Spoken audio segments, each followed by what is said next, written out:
Maker é maravilhosa, né? Chegou aí um tempo interessante, a gente tem todo um histórico da cultura maker, e a cultura maker passou pela gente aí. Vamos pensar na década de 70, com a chegada dos computadores pessoais.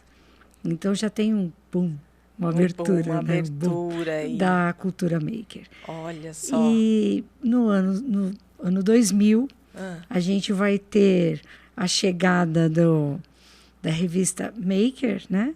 E da Fair Maker, Make Fair. Make Fair, a famosa Make Fair. E com a Make Fair, nós vamos ter um encontro com produção de conteúdos maker, apresentação desses conteúdos e criação de novos conteúdos, né? Que a partir do momento vai para uma feira e você acaba vendo esses conteúdos, Nossa. Né? Todo mundo junto ali, bombando, coisas diferentes. Isso. E você acaba ativando outras ideias, né? Nossa, eu fico imaginando assim que deve ter sido uma quebra de paradigma, né? Uma quebra.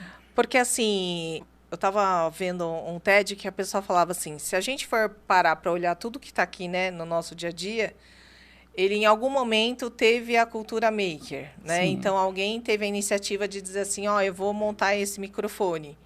Então ele, né, junto com alguém, foi lá e falou assim, não, vamos ter uma ideia aqui de montar um microfone que direcione o som, que faz não sei o quê. Então, para todo onde você olha, você tem que pensar que, peraí, teve uma parte, um projeto inicial que passou pelo Maker, né? Justamente. Então, acho que essa feira, na hora que aconteceu, ela deu um boom, né, de ideias, assim, né? Um boom de ideias. E o interessante é que essa feira vem com um olhar do it yourself. Faça você mesmo, mão na massa. Mão na massa. Então, a gente também, se a gente voltar um pouquinho na história, com o final da Segunda Guerra Mundial, questão da mão de obra, questão da falta de materiais, as pessoas tinham que produzir determinados materiais para o seu uso no dia a dia. Nossa, hein, Rita? Isso é um ponto... E com assim, isso... preocupante, né?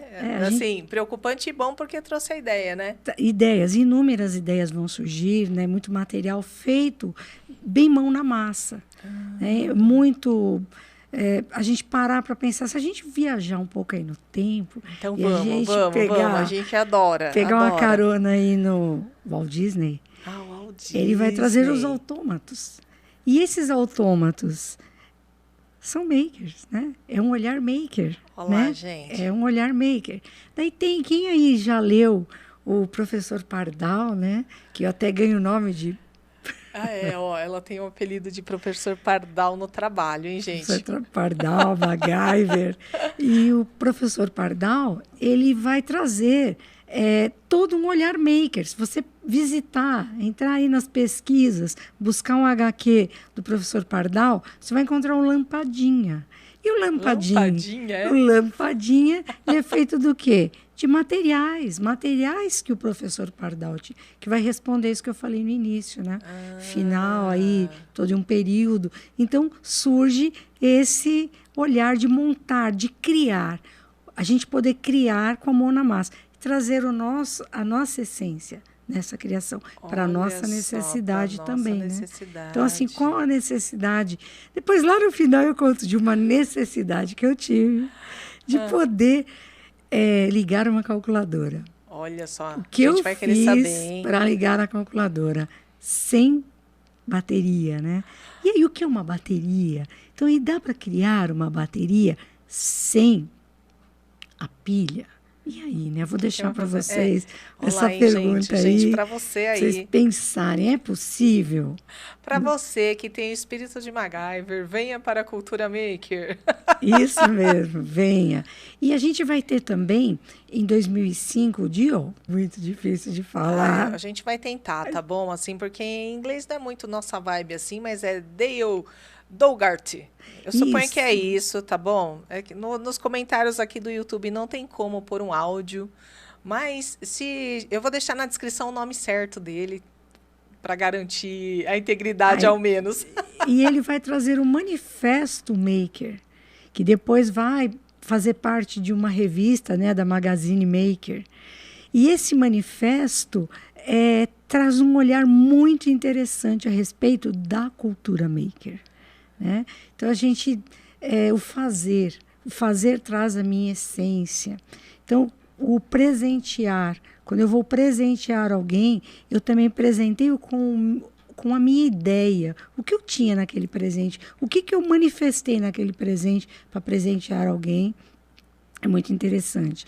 E o 10º de todo o manifesto, eu acho muito interessante, eu errar. Ai, gente. Errar. A gente pode errar. A gente, quando erra, é incrível que quando você está com uma produção, uma criação, você errou, você abre caminho para outras produções. Nossa, mas essa ideia, olha, ela pode se encaixar em outro momento, em uma outra ideia, em um outro produto que eu estou criando, que eu tenho aqui na segunda gavetinha, eu vou puxar. Então, isso é extremamente interessante para a cultura maker, né? Nossa. Trazer essa autonomia. Estou criando de uma maneira formatada, de uma maneira livre. Né? E acho que esse 10º mandamento aí, vamos dizer assim, né, é super importante, né? Porque comumente tem uma frase, né, que fala assim, só erra quem faz, né? Justamente. Então, a gente realmente não precisa ter medo, né? Primeiro que somos imperfeitos, então, em algum momento, a gente vai errar alguma coisa. Mas, se for errar, né? Erre se aventurando, criando, inovando dentro da cultura maker, né? Justamente. Então, faça os seus experimentos, tudo.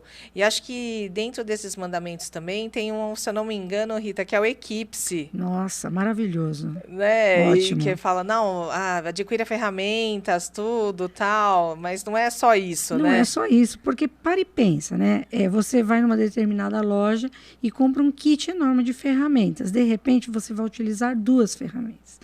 Elas vão ficar lá, sim, serão úteis, sim, mas você pode criar também as suas ferramentas. De repente, você precisa de uma chave com uma pontinha mais fininha, para você poder fazer um ajuste. E você vai criar a partir de uma ferramenta que você tem. Então, uma ferramenta de unha, que você tem lá de empurrar a unha, e ela vai servir, nossa, isso é trabalhar o maker, é adaptar. E o que a gente também fala muito no maker é a questão do local. Organizar o local, esse local de trabalho, né? Para você ter aquela interação com ele, porque ali é um espaço de produção. Sem dúvida, então, sem dúvida. Você deixa, às vezes, algo que você criou ali. Quando você volta, você fala, nossa, tive um estalo. Vou acrescentar isso nessa minha criação. Então, o Eclipse também vem com o local, o espaço para poder ser trabalhado. É muito interessante.